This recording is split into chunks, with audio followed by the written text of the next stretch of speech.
바로 시작하겠습니다. 먼저 아스톤 빌라와 브렌트포드의 경기를 분석해 보도록 하겠습니다. 아스톤 빌라 잉글랜드 1부 4위 패승무 승패입니다. 홈에서의 화력은 믿을 수 있는 편입니다. 지난 경기에서는 와킨스가 빠진 공백이 있기는 했어도 결국 맨시티를 상대로도 한 골을 뽑아내는 등 두란이 역할을 어느 정도 보여주기도 했습니다. 물론 높은 라인을 오프사이드 라인 컨트롤로 무력화시키는 것도 어느 정도 한계는 있는 편입니다. 브렌트포드의 공격진 파워는 어느 정도 유효한 상황이라는 점을 잊어서는 안 될 것 같습니다. 브렌트포드 잉글랜드 1부 15위 무패 패무무입니다. 지난 경기에서는 0대0 무승부를 기록했지만 브라이튼에게 중앙 통제권을 주면서 상당히 불안정했던 매치를 치렀습니다. 일단 플래컨의 선방 능력이 아니었더라면 무승부는 어림도 없었을 것입니다. 여전히 상대의 골문을 타격하는 능력은 토니의 복귀로 어느 정도 감을 잡은 모습이나 피녹, 힐레, 히키 등 수비진의 장기 부상자가 많아서 지난 경기 보여준 단단함을 보여주지 못하고 있는 것이 아쉽습니다. 홈에서의 강세와 함께 브렌트포드가 수비적으로 올 시즌에는 안정적인 모습을 보여주고 있지 못한 상태라는 점이 큽니다. 물론 높은 라인을 오프사이드로 커버하는 것도 어느 정도 한계는 보이고 있는 상태이고 브렌트포드 공격진의 응답력도 아주 만만하지는 않습니다. 오버 3.5 양상 속 아스톤 빌라의 승리를 예상합니다. 다음은 에버튼과 벌리의 경기를 분석해 보도록 하겠습니다.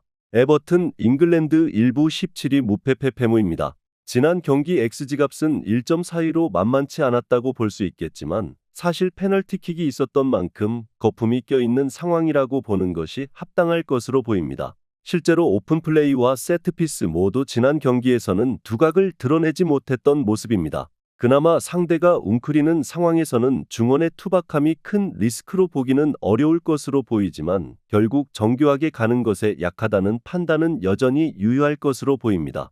벌리 잉글랜드 1부 19위 패무승무무입니다. 벌리도 어느 정도 공격력을 포기하는 전력입니다. 측면에서의 전진이 긁히는 날이 아니라면 벌리도 상대의 박스를 타격하는 능력에서는 높은 평가를 해주기 어려운 편입니다. 그래도 4-4-2로 나오면서 전방 상황이 썩 좋다고 하기 어려운 울브스는 잘 상대한 바 있어 부진하고 있는 에버튼의 공격진을 오픈플레이에서는 제어를 할 수 있다는 희망은 있을 것 같습니다. 일단 두 팀 모두 오픈플레이에서 정교하게 공을 몰고 가거나 상대 박스를 타격하는 능력은 아무래도 모자란 편이라고 보는 것이 옳을 것입니다. 그나마 홈에서는 에버튼이 거칠게 들어가면서 강한 면모를 보여주기는 하나 벌리도 4-4-2로 어느 정도 지난 경기 상대의 공세를 막아세우는 데 성공했습니다. 언더 2.5 양상 속 무승부를 예상합니다. 다음은 풀럼과 뉴캐슬의 경기를 분석해 보도록 하겠습니다.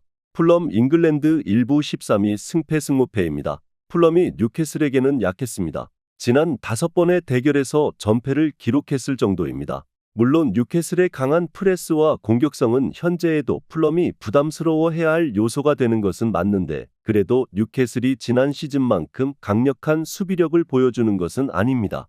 풀럼이 지난 경기에서는 노팅엄의 완강함에 고전했지만 이번 경기에서는 공간을 넓게 쓰는 것을 기대해 볼 수도 있을 것입니다. 뉴캐슬 잉글랜드 1부 8위 승패 패승무입니다. 늘 원정에서는 기동력이 부족한 양상입니다. 공격진은 그동안 꾸준하게 득점력을 보여준 점을 높게 평가할 수 있을 것 같기는 하지만 결국 수비와 미드필더 사이의 공간을 커버하는 데 필요한 에너지 레벨이 원정에서는 늘 부족한 모습입니다. 올 시즌 원정에서의 기대 실점도 1.76점이라는 것에서 뉴캐슬이 수비 때문에 고통을 받고 있다는 점을 알 수 있을 것입니다. 풀럼이 뉴캐슬을 상대로는 공격이 잘 통하지 않으면서 부진한 모습이지만 뉴캐슬이 올 시즌 원정에서는 늘 에너지 레벨 조절과 간격 유지라는 약점이 뚜렷한 양상입니다. 풀럼이 공격적으로 공간을 넓게 쓸 수 있는 상황이라면 난전 정도는 만들어 보는 것을 기대해 볼 수 있을지도 모릅니다.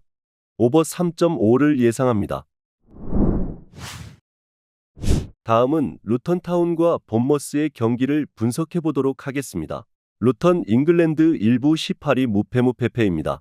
압박에 상당히 약한 모습을 드러낼 가능성이 높습니다. 지난 경기에서도 아스날에게 선제골을 실점한 시퀀스에서 압박으로 공을 빼앗긴 것이 빌미가 된 모습입니다. 특히 현재 전문 센터백이 한 명밖에 없을 정도로 수비진 뎁스가 엉망이라서 이 상황에서 수비진의 부하가 심해지는 상황이 역시 달갑지는 않을 상태라고 볼 수 있을 것 같습니다. 본머스 잉글랜드 1부 11위 승무승승승입니다. 전반적으로 높은 라인이 역습 상황에서의 제어 능력에 해가 되는 경우가 있기는 합니다. 다만 강한 압박으로 하위 전력을 상대하는 것에는 문제를 드러내고 있지 않은 상태입니다. 최근 5번의 매치 상대가 모두 14위 이하의 하위권 전력이었습니다. 온더볼 상황에서 약한 약체를 상대로는 강한 대인 마크가 잘 통하고 있고 측면을 이용한 부분적인 전술도 꽤 완성도가 높다는 평가입니다. 결국 하위권을 상대로 압박을 하는 것이 잘 통하고 있는 상황으로 볼 수 있을 것입니다. 루턴의 현재 스쿼드 수비 뎁스가 매우 망가진 상황이기도 하고 지난 경기 선제 실점 상황도 압박에 대응하지 못해서 공을 상대에게 넘겨준 것이 문제가 된 상황으로 볼 수 있었습니다. 본머스의 승리를 예상합니다. 마지막으로 울버햄튼과 웨스트햄의 경기를 분석해 보도록 하겠습니다. 울브스 잉글랜드 1부 12패승 패패무입니다. 쿠냐가 돌아오기는 했지만 벌리의 완강한 4-4-2를 돌파하지 못하고 무승부에 그치고 말았습니다. 쿠냐가 돌아오는 상황이 반갑기는 하지만 쿠냐도 전방에서 꾸준 일을 해주는 역할이라서 결정력이 아주 뛰어난 유형이라고 하기는 어려운 자원이라고 보는 것이 옳을 것입니다. 전방에서 수비적으로 기여할 수 있는 부분이 있을 것으로 보이기는 하지만 울브스의 결정력이 괄목할 정도로 올라올 것이라고 기대하기는 어려울 수도 있겠습니다. 웨스트햄 잉글랜드 1부 7위 무승부 패무입니다. 웨스트햄이 지난 경기에서 토트넘을 막아 세운 모습은 꽤 대단했습니다. 특히 공격적인 토트넘이 기대 득점을 0대로 유지가 되었을 정도입니다. 웨스트햄이 기동력이라는 부분에서 수비에 약점이 있는 팀이기는 하지만 피지컬이 좋은 선수들이 다수이기 때문에 경합 상황에서는 우위를 보일 수 있는 선수들이 꽤 있는 편입니다. 쿠냐가 돌아온다고 해서 울브스의 결정력이 급격하게 상승할 것 같지는 않은 상황입니다.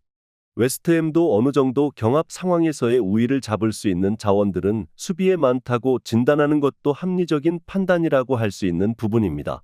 언더 2.5 양상 속 무승부를 예상합니다. 영상에서 알려드리는 내용들은 모두 1차 분석 내용들이며 2차 분석과 최종 조합픽은 영상 하단 고정 댓글 링크로 문의 주시면 안내 도와드리도록 하겠습니다. 시청해주셔서 감사합니다.